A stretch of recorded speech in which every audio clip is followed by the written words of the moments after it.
I'm delighted to welcome you to our little podcast, Grassroots Matters. And we've been working together for some time now and in your practice, and I know that you advocate for Grasslands products.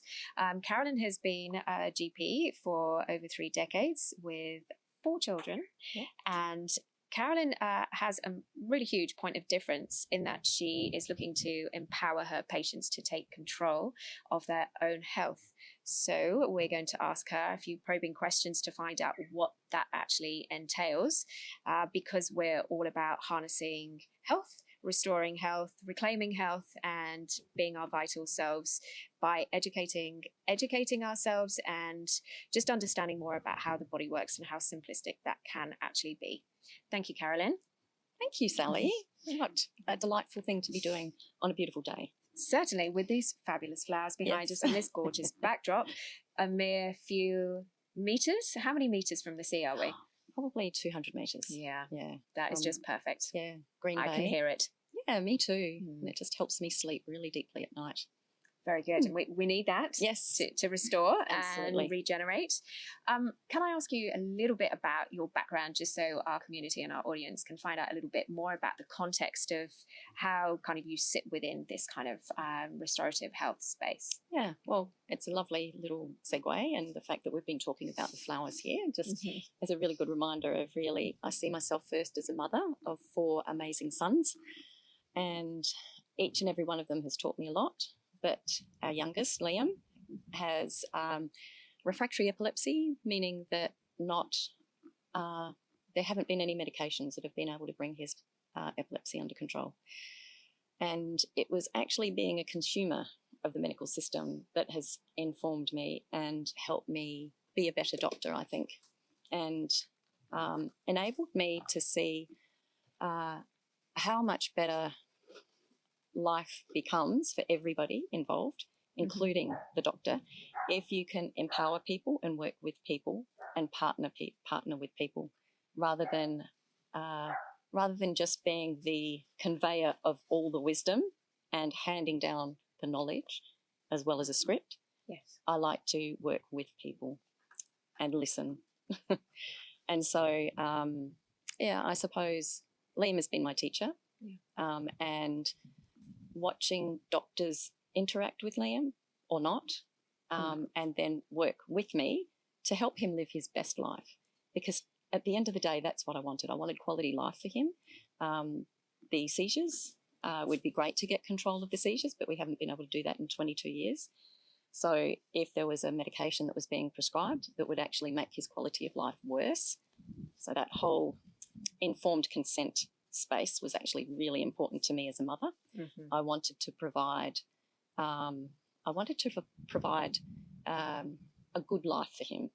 And if there was a medication that actually detracted from his ability to connect with other people, to learn, to grow, then I found that medication was not the right one. Mind you, as I've said, nothing stopped his seizures. So at the end of the day, it would be good to do that.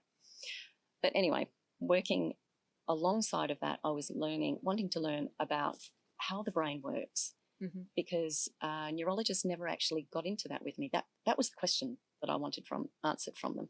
I wanted to know how to help his brain restore function, because we all know that, we've all learned about neuroplasticity.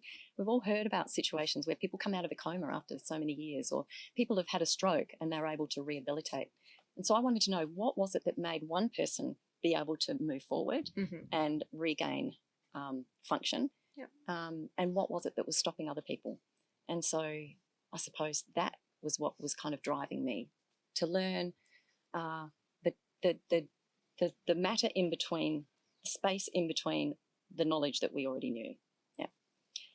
But when the doctors were only giving me medications, it was like, what else is there to know? Yeah. Let's get to the root of this. I want to understand more, and quite right with those examples, because, we know that can be absolutely effective. And that was the, I suppose, the catalyst for you making changes with your own career, with your own GP practice, and how you work with your patients. in that kind of collaborative, which you've spoken about that collaborative approach with them, rather than, look, doc, I have a sore leg, I need a pill for that. You'd be looking to get under the skin of that a little bit more. Yes. Can you tell me then, we'll just go into a little bit more detail about your kind of mission and your goals, with kind of Liam really at the center of that, with how you conduct yourself and how you get great results with your clients. Oh, thank you. So keto was kind of the first door that opened. And the reason keto opens is obviously because keto diets have got very good ability to stop seizures, and there's a lot of evidence around keto diets for the last 100 years. Sorry, Eddie's just come to say hello. So a lot of evidence for keto diets, and so obviously if keto diets can help the brain, then it just seemed to make sense that we give that a try. But also looking underneath that, it's like, well, why do keto diets work? Oh, it's because of the fat content. Why is the fat content so important for the brain? Well, it actually helps the metabolism of the brain. And but it's also attending to the nutrient content as well. And so you want nutrient-dense, high-fat food for brains. And you're like, oh, God, that's a no-brainer, isn't it? And so then you're trying to learn more from the people who understand this, and there are lots of groups around the world who are working on this. But it was hard to find people here in the state, because while they did do keto diets at the Women's and Children's Hospital, I'd speak to a dietitian and they would say, yes, but we need to watch his cholesterol. Right. And so then this point of confusion would come in, this conflict inside my brain of, well, hold on. I think the body, and I think Mother Nature works really well. How come cholesterol is necessary for the brain, or fats are necessary for the brain, and yet it's bad for the heart? And so then you do this deep dive into, oh, actually, what works for one thing, one part of the body, because after all, we're just a conglomeration of cells, aren't we? So if it's going to work for one part of the body, it's actually going to work for all parts. So then maybe we're getting some things wrong. So you have to kind of ask yourself the question of, well, what else is wrong? There's a huge stigma around cholesterol, and it still remains today. So you stand apart, I think, from many other practitioners, because that is the mantra.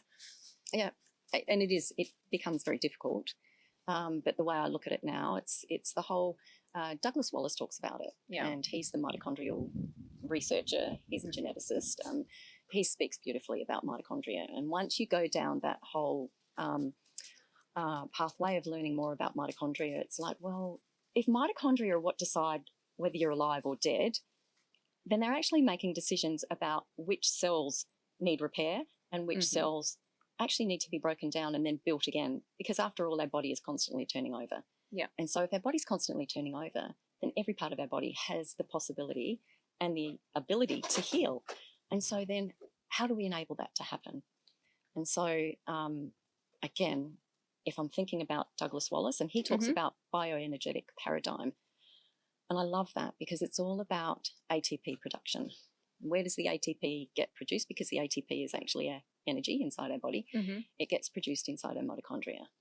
And so if you look at something as almost simplistically as, well, does something actually help the mitochondria or does it harm the mitochondria?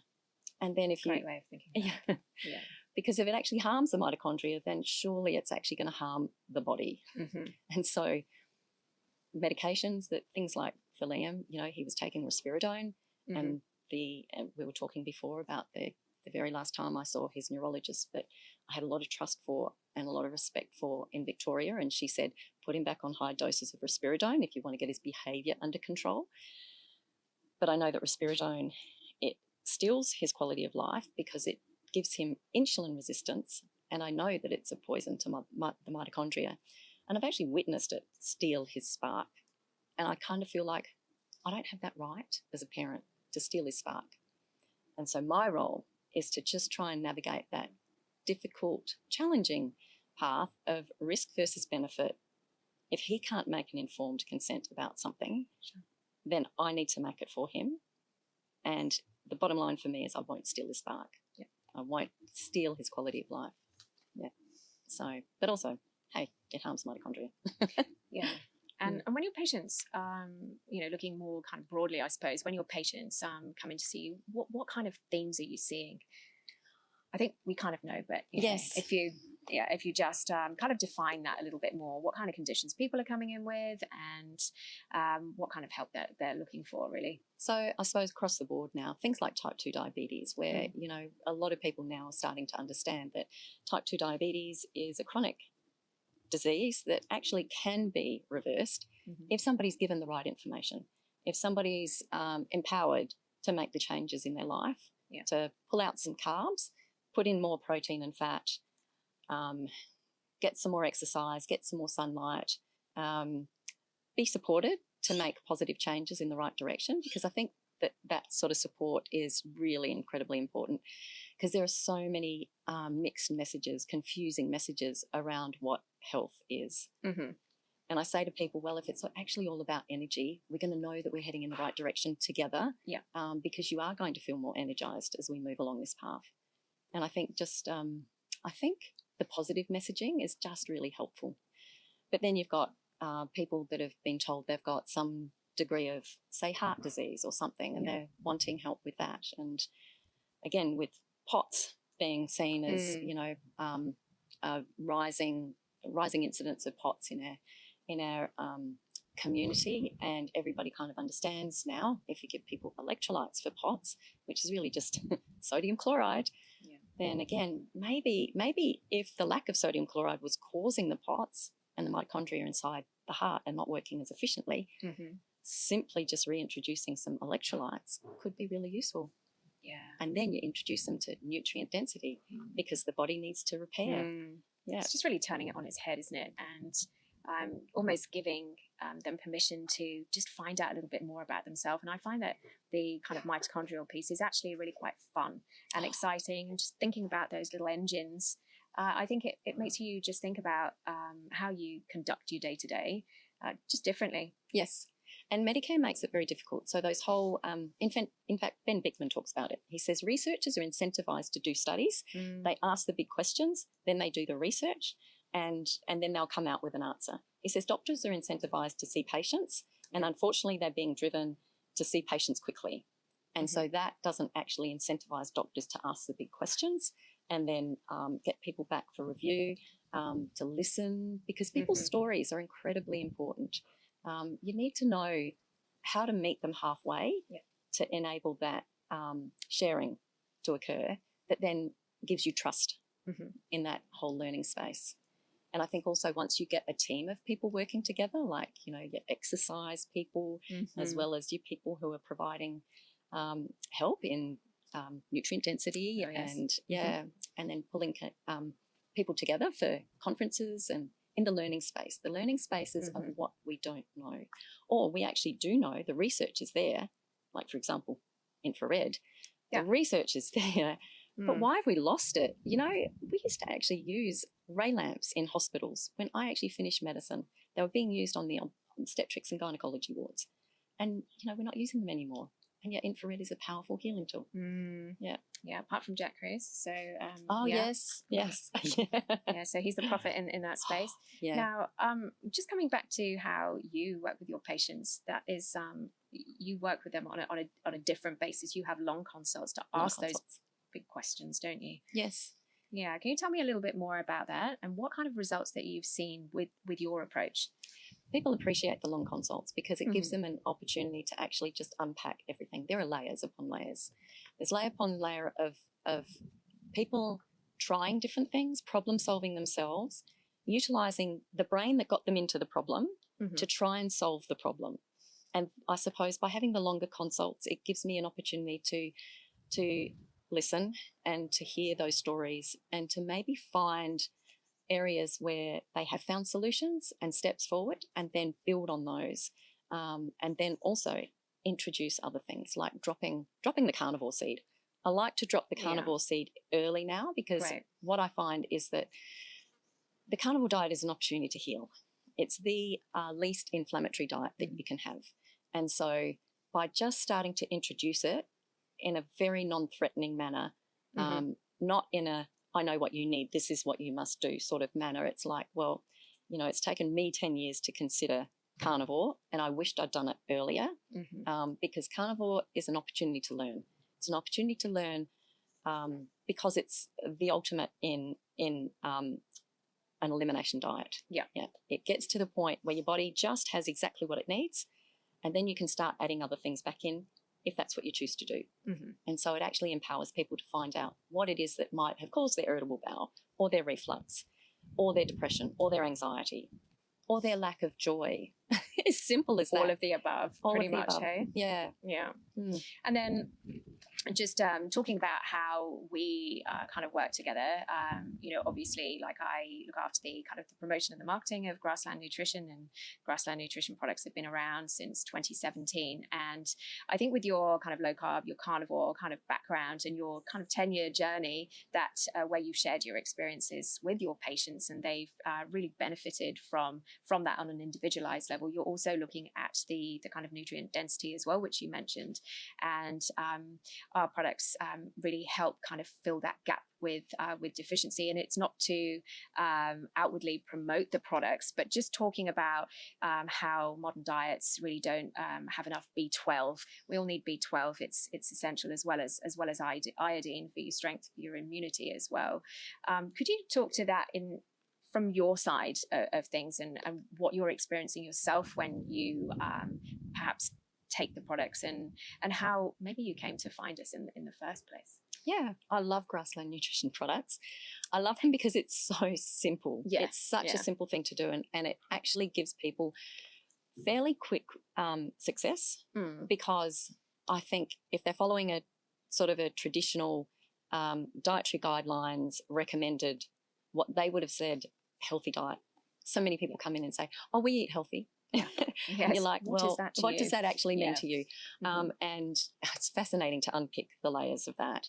And the Grassland Nutrition products just give me an opportunity to prescribe something, because again, that is what people have come to accept as traditional doctoring. We prescribe. You come and see a doctor, you get a treatment, you leave with something that's going to fix you. Yes. Unfortunately, with 30 years experience as a doctor, what I've actually come to realise is that people who start on antidepressants or ADHD medication, or medications for anxiety, or medications for blood pressure, or medications for their heart, then end up just being still on those medications 4 years later, 5 years later, 6 years later, 7 years later, and the number of drugs that they're on just keep growing. Yes. Yeah, so the traditional guidelines, from my perspective, for chronic diseases, not from the acute position. The acute medical care is great, but from chronic diseases, I think on my watch, I have failed badly because I have just done everything that I thought was the right thing to do.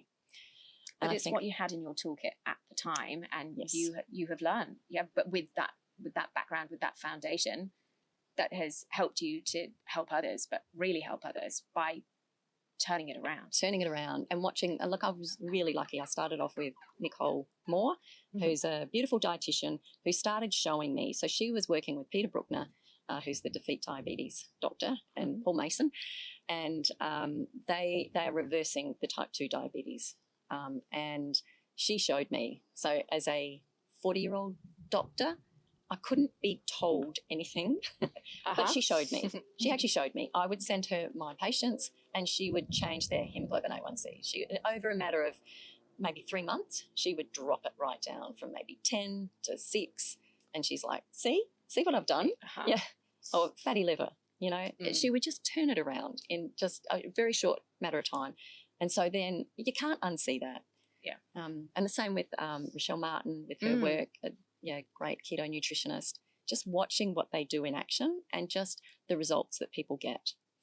But then, for me, prescribing your products is fabulous. And I just find, I suppose personally, I use them, distribute them to my family, know that they're actually then meeting all their nutritional needs.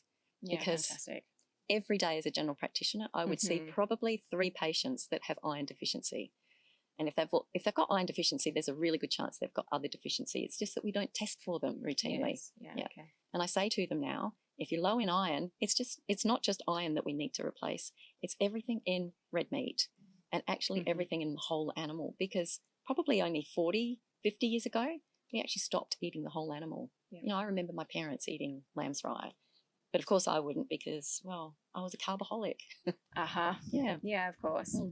We're on different trajectories at that point, aren't we? And you just think, oh, that doesn't taste nice. But when you eat for health, then I think your whole perspective changes, and that sense of nourishment and how you can feel satiated, that you learn to actually love the taste of those things, and your body, because your body craves it. It's not your brain telling you, oh, that looks nice, that bakery goods, whatever. Your gut and your whole being is asking for something that's satiating, that's going to give you the nutrients that you need to be optimal. Yes, it's really interesting, that whole thing, isn't it? Because I found at first it was my motivator that actually stopped me from eating the bread. So it was kind of like, well, being present for Liam, being the best me that I could be for as long as possible for Liam, or eat the bread. Because once you've bred grain brain, you kind of, there is no turning back. There is no thinking a bit of bread's all right for me, because you understand that grains and brains do not mix. And for some people it might be about their, sugar level rise. But for me, it's actually just about the quality of what I put inside my body. Is it good for my brain or not? And so there's just, and it's just a no-go zone for me. I just give my body what it needs to be optimal for as long as possible. Yeah, fantastic. And you are conveying that to a growing community out there, aren't you? Well, hopefully.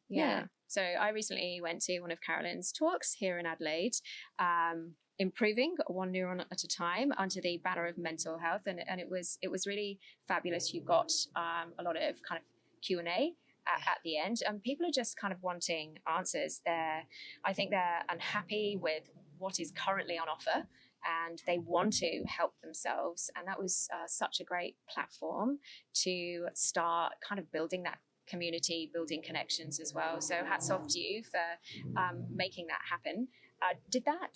Was that something that you planned, or were your patients crying out for it? Luckily, Gina approached me, and Gina's passionate about improving people's health as well, and she sees what's happening in our community. And I mean, everybody has noticed what's happened in the last 40, 50 years. You have to go to the beach and you notice a big difference. You go to shopping centres, you notice a big difference. You walk into a classroom now and there's a big difference in our metabolic health. And I think it's really important not to normalise poor metabolic health, because I think if we do that, then we accept that that's okay. We accept the reference ranges as being okay, and they're actually not. So what we all need to do is we all need to stop accepting that the emperor, the naked emperor, is wearing beautiful clothes, and we all need to call it out and say actually we need to do better. We need to inform the community what a healthy diet looks like. We need to inform the community what healthy sunlight looks like. We need to inform the community what healthy healthcare, chronic disease healthcare looks like. And I think it comes from community.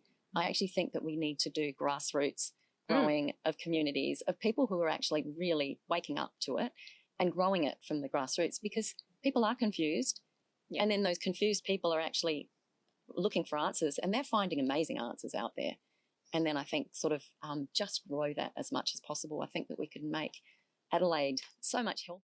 I would like to know a little bit more about how you've altered your kind of day-to-day routine. What are your non-negotiables, and how you exercise, and just looking at your kind of water intake. So the whole sunlight, water, kind of magnetism piece, really, from your perspective. So much learning happening at the moment, and I'm just so curious and excited about, well, I suppose refinding my centre. And noticing the rhythms in my life.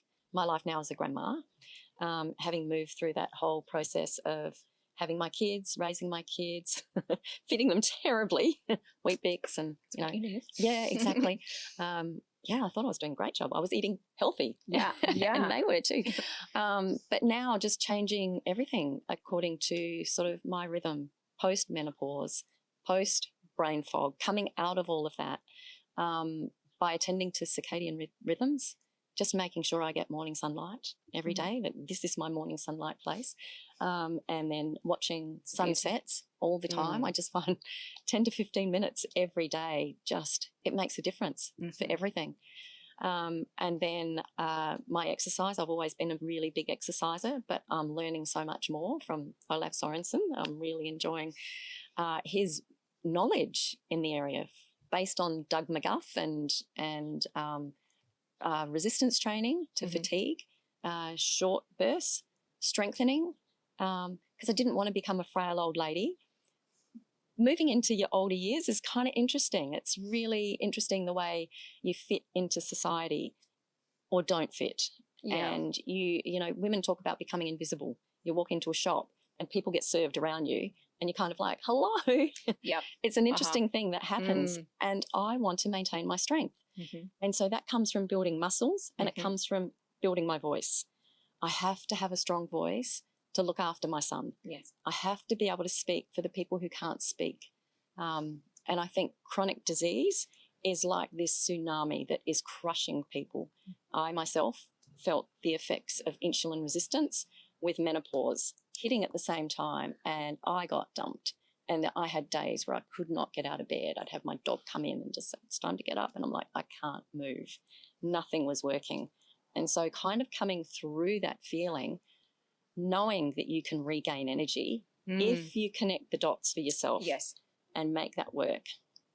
So eating according to what your body needs, eating so that you reduce your insulin resistance, eating so that you provide nutrients for your nutritional deficiencies, which will occur if you're eating according to the dietary guidelines, and eating to reduce inflammation, living your life so that everything works in those directions.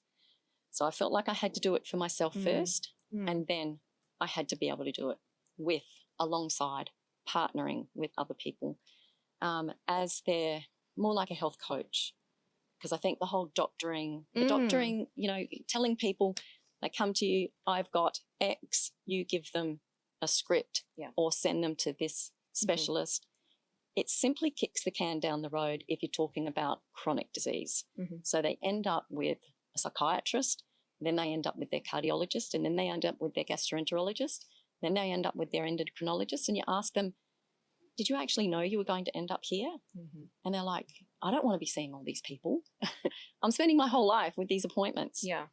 And I suppose I know as a consumer of the medical system, I didn't want to be seeing a neurologist and a psychiatrist and a psychologist and a speech therapist and a physio. It would take my whole life. Yeah. I'd actually rather be out in the sunshine living my life. And I want Liam to as well. So that's exercise, nutrition, sunlight, circadian rhythms, connections. Yes. Connections with other people, connections with our community, connections that enhance everybody, that make people feel good. We all know people who make us feel good, and we seek those people out. You come to life to greet your day with your full self, because you've got all that positive energy around you, and you're going to wake up, you're going to feel energetic and vibrant, clear-headed, mapping out your day to be productive and do what you need to do, and on it goes. And it's an evolving feast. You're not, you know, going into your kind of autumn years becoming frail. In fact, you're stronger than ever, I imagine. Yes. Yeah. Yoga's always been part of my life as well. And, you know, Karen Gooch is my favourite yoga instructor, and I've been working with her for 20 or 30 years. And I'll always return to her. She lightens my soul. And anytime I practice yoga, which is every day, I'll hear her voice, and I'm just grateful for that as well. So just, I suppose, continuing to find passion and fulfillment and purpose in life, and helping people to continue to do that as well. Which I think at the kind of epicenter of the restorative health and the events that collectively are on the table for Adelaide next year, that is going to kind of really put fire in people's bellies and feel like they're part of something where they can continue to look after not only their health but their strength, their vitality, and fulfill their dreams. Talk to me about your influences. You've mentioned quite a few names already, but if you were to pick, top 3. That question. No, that's too hard, because they're all, you know, I suppose, all right, my family. I love Liam. it. It's got to be Liam. it's funny, when I was pregnant with him, so I'd had 3 sons who were all exceptional human beings. They're all incredible. But then Liam came along, and I thought I was having a girl because I felt different in my pregnancy. And I couldn't have ever imagined that I was having such a gift as Liam, because I didn't know. You know, it's like, you know, we talked about the dark matter in the universe, like, you know, just I didn't know what I didn't know. And unfortunately, going to see medical professionals about Liam only highlighted the disorder, dysfunction, disability, disease, and they didn't have any idea what they were really doing, that they were actually warping my perception of him, warping my perception of life. They were kind of pigeonholing us and making us think that was our lot and that we should be behaving in certain ways. And in actual fact, Liam was never going to be pigeonholed. He lives his life to the fullest. He has this ability to spark happiness in people. Anybody who's had anything to do with Liam will say that. He used to carry the most bizarre things into school every day, and the people at the front office would say, you know, I look forward to seeing Liam because you never knew what he was carrying. You know, he'd take the welcome mat from the door, or great, a can of baked beans, or show and the tell. vacuum cleaner. Right, just cool, hilarious. But he'll walk down the street and he'll say hello to everybody, and he'll say goodbye to everybody. He brings sunshine into a room. He's just amazing. And then, of course, Brendan, who's been there on the journey with me the whole way. He's got my back. I've got his back. We learn together. Yeah. And yeah, I'm just so lucky. And then after that, I can't. I have so many people who've actually taught me and helped me and supported me and enhanced my life. Yeah. Sounds like all the constructs really are down, and you're kind of, for want of a better word, like really vibrating, being your best self and being able to channel your energy in all of the right places to, you know, like Liam does, enhance his life as well. That's really gorgeous. So where from here? What are your, beyond the events that I've just touched upon, that we will talk about a little bit more later in a separate in a separate platform, what are your major goals kind of coming up now? Obviously, you're curious forevermore, and you're going to continue to learn, and it's just a work in progress as we all are, but really, really exciting now. You're in the detail now, so this is great. But you know, what's on your horizon? Thank you, Sally. That's great. I suppose continuing to work together with people who are doing everything that they can do to reverse this chronic disease trend, to build resilience and strength within the community, to bring communities together, to start grassroots and grow, to work with people like yourself who are bringing the grassland nutrition, liver capsules and kelp and the powders and the suet, and that in itself is fun to discuss with people. We talk about the dog treats and yes, can you handle that? And then we talk about how we're going to do it, and we all have a good laugh.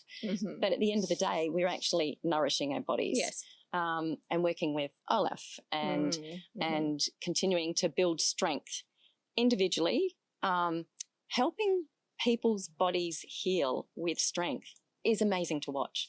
I see people with depression who I've been working with for probably 20 years. They've followed me around from different practices, and I've actually never seen, we've tried all of the traditional treatments and they've seen everybody that they should see, but nothing has actually shifted their kind of their world like the strength training, working one-on-one with Olaf. And so it's like seeing that happen is fabulous.